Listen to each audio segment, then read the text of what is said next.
Hey guys, this is Frozen Things Teas here, and welcome back to another review. And today I'm gonna be doing a review on Avengers Infinity War. So Avengers Infinity War came out in the year 2018, 5 years ago, and is directed by Anthony and Joe Russo with their third film after Winter Soldier and Civil War, and and this is the third Avengers film. And this stars Josh Brolin, Robert Downey Jr., Chris Evans, Chris Hemsworth, Mark Ruffalo, Scarlett Johansson, Don Cheadle, Benedict Cumberbatch, Tom Holland, Chadwick Boseman, rest in peace to him, Zoe Saldana, Karen Gillian, Paul Bettany, Elizabeth Olsen, Anthony Mackie, Sebastian Stan, Idris Elba, Peter Dinklage as a special appearance, Brandon Guam, Palm Clementif, Dave Bautista, Vin Diesel, Bradley Cooper, Gwyneth Paltrow, Benicio del Toro, Chris Pratt, Sean Gunn, Letitia Wright, and Winston Duke, and man, so many actors. Like I have never seen a cast ensemble as big as the MCU before. And basically, the plot for this movie is Thanos, who is trying to get who's trying to collect the six Infinity Stones so he can wipe out the entire universe. So the Avengers must come together to be able to stop Thanos. Even though they're mostly separated throughout the movie and have different missions, they're all like still they all still have one purpose to stop Thanos from trying to wipe out half the universe. Yeah. Iron Man and Captain America are still broken up, they're able to let slip aside and be able to still to still face Thanos, to still go after Thanos and his armies. And also we got the Guardians of the Galaxy who pretty much has a bigger connection to Thanos than the Avengers has. Gamora is Thanos' daughter, also Nebula as well, and Drax still has a goal to stop Thanos from I mean get revenge on Thanos after Thanos killed his wife and daughter. So yeah, it all comes to this one gigantic battle between Thanos and his armies, and this is just part one of a two-parter that I think it's probably the greatest way to do a two-parter. Sorry, Harry Potter and Deathly Hallows. But yes, yeah, I mean, I am really happy. I'm finally being able to review this masterpiece. Yeah, this epic film. Yeah, this movie came out at a time when the MCU was still peak. This was actually the last time. Actually, I remember this was the last MCU movie. Everyone, and I mean everyone loved. Like almost everyone. Like I only saw like five people who dislike this. 5%. Like I heard, but like I mean, people are calling Endgame and No Way Home overrated nowadays. I mean, they're still both unanimously loved, but with some people saying, okay, I don't know if you heard my fart, but apologize for that. But yeah, some people say it's not, it's mid, it's overrated, but I mean, and then we got Iron Man the Wasp, which I still think it's underrated, but I think but a lot of people, but it is very divisive. But Infinity War was when everyone came together and all agreed that it is a masterpiece because this movie is truly a masterpiece. Yeah. And yeah, 2018 might be one of the best years for the MCU. I'm not sure if I would say exactly it's the best year. It's either this or 2021. I guess. Well, I'm not sure, but yeah. Oh yeah, 2014. Oh yeah, right. This and 2014 are both neck to neck as the best years for the MCU because this one had both Black Panther and Infinity War. Like Black Panther is top tier, and it's not that people call Black Panther overrated. Well, but yeah, I'm sure many of us can agree that the Infinity War is better, and yeah. Infinity War was my most anticipated movie of all time. This was the movie out of all movies that I was most excited for. I mean, at the time, like before this movie came out, I was actually more of a Star Wars fan than a Marvel fan. So like, but I was more hyped for Infinity War than any other MCU movies because I mean I started becoming a full MCU fan in 2016 with Civil War. Because like as great as some of the ones before Civil War were, I mean when I first watched them, I didn't really go full on fanboy mode. I was like, oh, a Marvel movie, I might go see this, but But yeah, Civil War made me feel like a true fan, and it did not stop there with Doctor Strange, Guardians of the Galaxy Volume 2, Spider-Man Homecoming, and Thor Ragnarok, and Black Panther. Nowadays, yeah, even watching those, I still feel like an MCU fan. And yeah, this was the movie when MCU just became better than Star Wars. Yeah, I have not changed my mind on the MCU ever since. I still am the same MCU fanboy that I was 5 years ago. Yeah, I know I'm an MCU worshiper, but who cares? I mean, and it's really upsetting to see the MCU getting hate nowadays. Like, I mean, you really look back at the memories of this movie, seeing how much love the MCU has been getting. But now it says, oh, MCU is the worst franchise. MCU is bad. MCU needs to end. Oh, MCU needs to die. Like all those kinds of BS. And it's really sad. Like and even people are making up rumors that the Guardians of the Galaxy Volume 3 is gonna flop.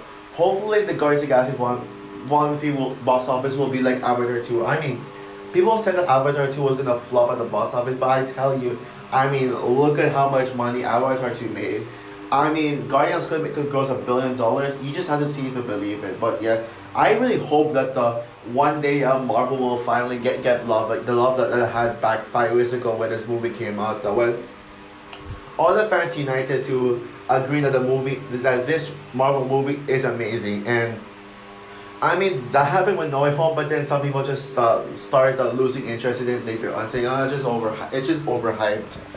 But yeah, for sure, Infinity War isn't overhyped. Yeah, I remember seeing this on opening day, specifically opening Wednesday, in IMAX, and with such a large crowd. Like, I think this was the most the most packed theater I have ever been to in my life. And boy, let me tell you, I mean, it was filled with a bunch of MCU fans, literally cheering loud at a bunch of scenes. And man, I mean, I really felt that. I really felt it when I watch with a cheering audience. Now I also people say, oh, the cheering audience is annoying because it gets you distracted. Well, if it's for a movie like this, then they should cheer, because this movie is such a crowd pleaser of a movie. Not only is it a crowd pleaser, but it is just something true. Like this movie screams MCU. And yeah, I've always loved this movie. I think this was my favorite movie of all time at some point back in 2020, I think, before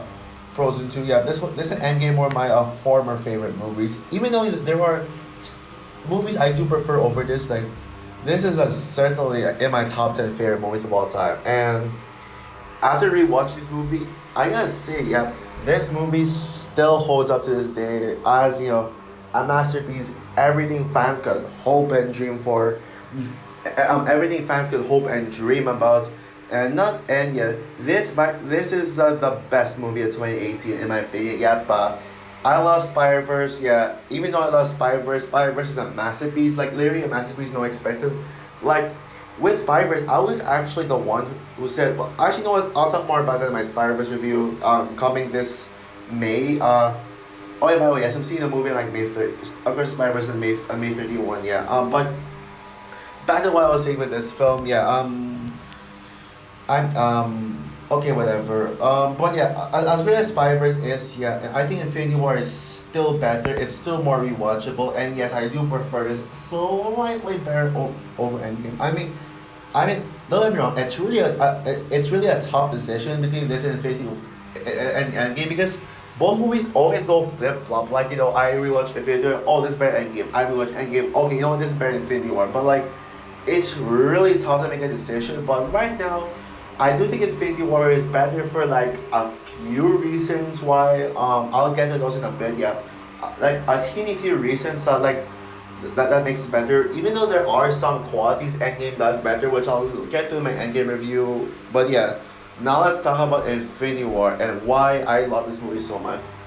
Okay, this movie comes out on the 10th anniversary of Iron Man, the first MCU movie to ever exist. So yeah, 10 years of the MCU, and two Avengers movies, two team up movies, which is the Guardians of the Galaxy, and many other solo MCU movies, like all culminating into this one event. Yeah, this is why the MCU is peak, because it really feels like one big storyline. Like just having all these different stories, connecting into one. Like be able to defeat a villain who all be able to defeat villains. Some of them like maybe pushing aside, but when it comes to the ones that set up, Thanos' big events is like particularly the first Avengers movie. That I mean, yeah, the MCU is really doing something. They're just so consistent with their storytelling. They know how to build out their movies into this one big cinematic universe. Something that a lot of franchises have failed to do. And Infinity War, 1,000,000% paid off well. Yeah, this movie, yeah, it's just everything. That the MCU has been building up for 10 years. I mean, like seriously, when the moment the opening logo rolls in, like it already gives you chills. Yeah, with I mean, I was kind of expecting the Avengers logo to the Avengers theme music, like dun dun dun dun dun dun, like that. I was expecting that kind of music to roll in, but like I mean, I love what we got. I mean, what we got was just such a dread, like a music of dread, a music that makes you dread what's coming. And once you hear that music, you already know it's gonna start with Thanos. And I love how they put the 10 on the Marvel Studios logo with the I and O, with the I becoming a one and the O becoming a zero. I mean, that is a brilliant way. And I wish I saw more of them. I don't know how they're gonna do like the MCU that it is 20th anniversary, even though I doubt it's gonna happen. But yeah, but anyway, whatever. And then we get to Thanos' ship. Scene. I'm sure y'all remember in the Thor Ragnarok post credit scene when we saw Thanos, coming in and that these characters are gonna die. Well, except for the ones that they need, like Thor and Hulk.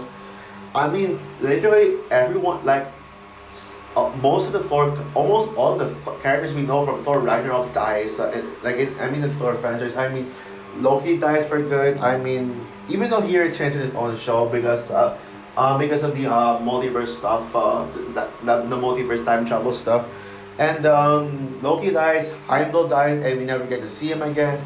And yeah, most of the Asgardian dies. I think Korg, Korg, resurrect. And yeah, that's probably one plot hole I'm gonna ask. How did Korg come back? Like, how did Korg survive this? I mean, everyone dies.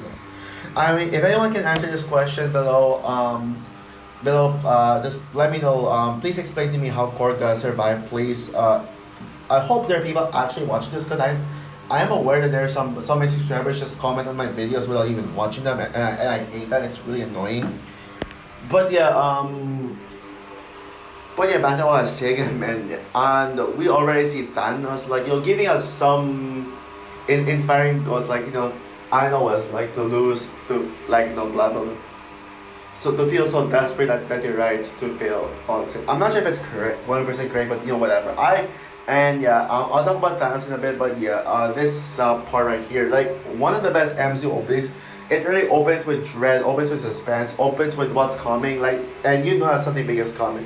And then we see the Hulk fight Thanos, and man, like, what an intense fight that was.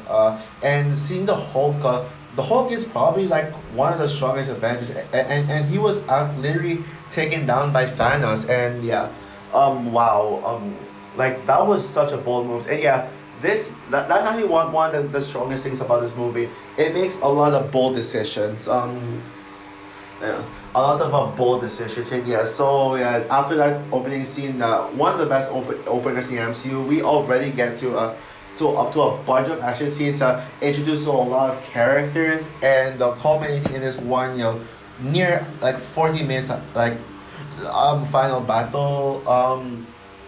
One thing I love about it, One thing I love about this movie is that it's able to juggle characters while not leaving anyone behind. I mean, it's which all the characters are separated, having separate missions. Yeah, this is basically the Stranger Things season 4 of movies. Yeah, but season 4 movies. Yeah, and both this and Stranger season 4 are pretty much like the same thing. Where all characters are separated, and but they all have a mission to defeat this enemy.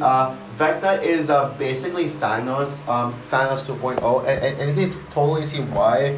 And yeah, and in the end, the villain wins, which I will definitely talk about that. And I'm pretty sure Stranger Things season 5 is going to be the end game of end game of Stranger Things. I can totally see that coming. I can. I'm starting to predict what's gonna happen, but yeah. Back to what I was saying.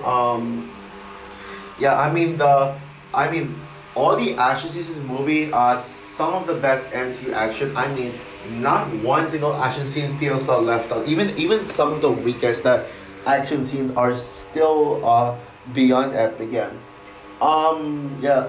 My the New York battle is amazing. I mean, you got like the New York battle, the battle with the One Vision where Captain America and his team enters like Black Widow and Falcon, like those guys. I mean, were there more than just three of them? I don't remember. I'm not sure, but like, what I mean, I know Captain America, Black Widow, and Falcon were in it, but like, was there another hero like with them? I that's one thing I don't really remember from this movie. It was just the three of them, or there was like someone else with them besides One Vision, obviously, because they were like the trio's mission. The trio of there was a fourth person, but yeah, that's probably an underrated action scene. Like the oh wait, no, it's not really underrated. Like, and then we also got some smaller action scenes um the guys Avengers versus Guardians of the Galaxy, that small few second fight scene where it still paid off. Even if I think that is the weakest scene. And then we get to the final battles which all split into two, like the Wakanda fight and the Thanos fight. It's really tough to choose one because they both stand out in their own rights. They both feel like one action scene, just with a different setting. And if I were to choose which action scene I prefer more, I mean that's tough.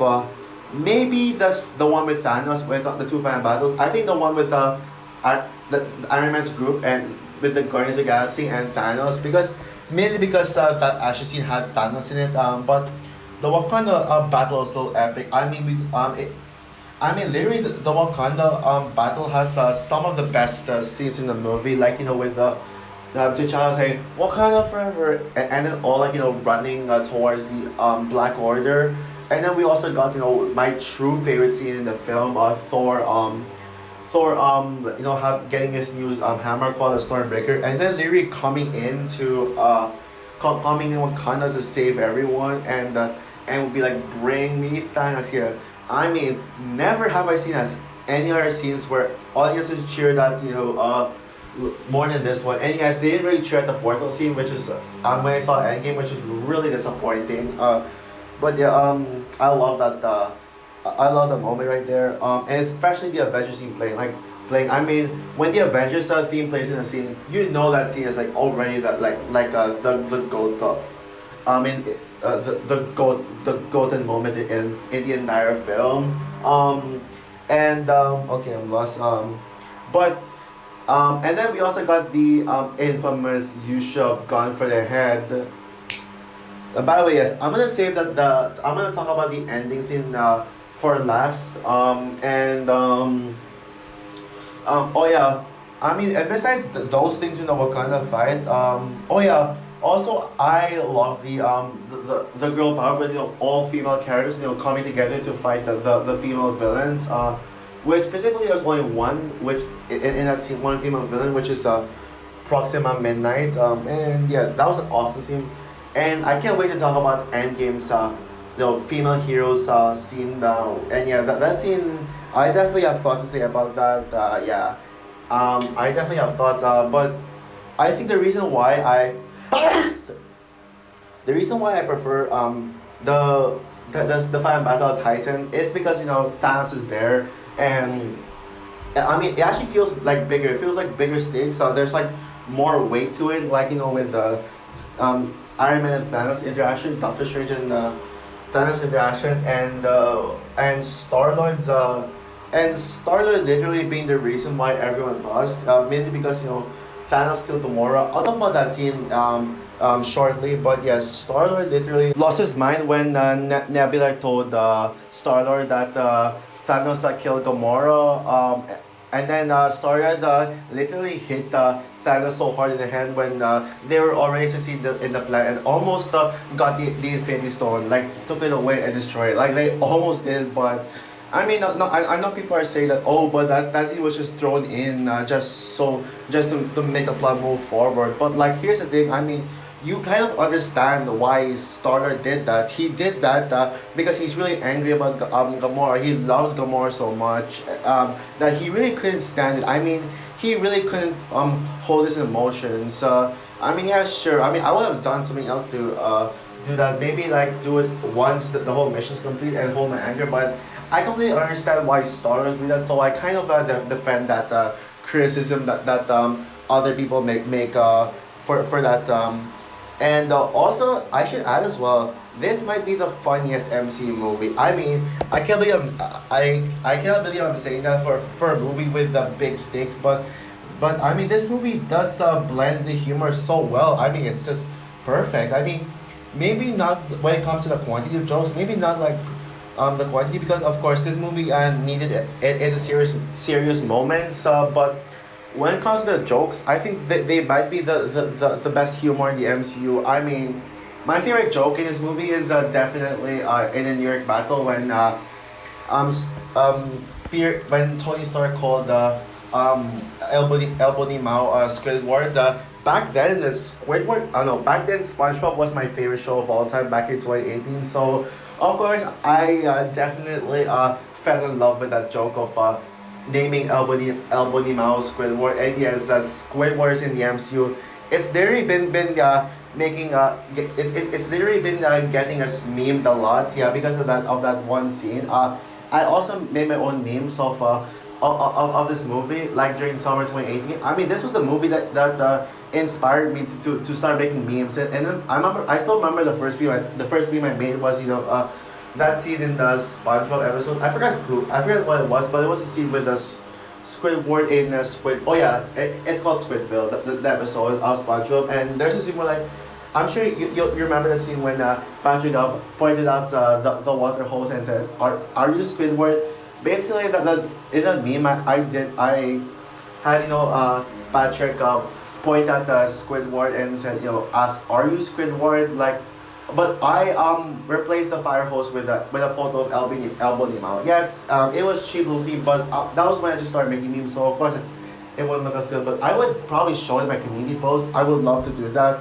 But yeah, there was also that joke with Star-Lord mocking Thanos, like trying to imitate Thanos' voice, and man, it is hilarious, man. I love that joke. No, you're not. Okay, no, I can't really do it. And yeah, there were a lot of like humor between Thor and the Guardians of the Galaxy. I mean, come on, it's the Guardians of the Galaxy. You can't I mean, they're really meant to be a very comedic. Like even if Guardians will be serious, I mean for sure Guardians will be comedy because Guardians of the Galaxy has always been comedic. Guardians of the Galaxy Volume 2 is probably like in my top 5 funniest MCU movies if I were to make if I had to make a list of that. And yeah, there was also there was a lot more humor with the Guardians of the Galaxy, like which oh yeah, also that scene where like Doctor Strange asked so what message do you serve it, and then Star was like what am I supposed to say? Jesus, man, hilarious. And then there's also that where is Gamora? Who is Gamora? What do you want better? Why is Gamora, man? Drax literally stole the show when it comes to the Guardians of the Galaxy members. Drax literally was the standout of the Guardians team. I mean, sure, yeah, Gamora probably had the best arc in the Guardian side because Thanos is her father. But I mean, Drax it shows why I think Drax is the funniest member of the Guardians of the Galaxy, and this one it just shows. I mean, there's this scene where Drax was just like watching or should I say eavesdropping Peter Quill and Gamora, and he reveals that he's been standing there for an hour like slowly eating, and he said, "Oh, I'm invisible," and yeah, that was a brilliant. Yeah, a lot of great jokes. Also Mantis as well. Like I know Mantis did not shine much in Guardians of the Galaxy Volume 2. Even if you'll probably know Mantis is my favorite. Like I think Mantis is doesn't get a lot of love. Doesn't get a lot of love in in her first appearance in Volume 2. I'll talk more about her when I review Volume 2 leading up to Volume 3, and I will certainly do that. But yeah, Mantis in this movie, yeah, she also had some really line deliveries. Like when she said she asked if Kevin Bacon was a member of the team. Yeah, that was hilarious. And speaking of standouts, we have not one, not two, but three standout characters in this entire film. Yeah. Um, I'll talk about two of them that are less obvious.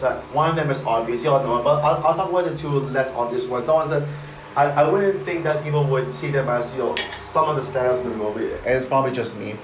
The first one being Black Widow, which I think this might be my favorite. Um, this might be my favorite version of Black Widow.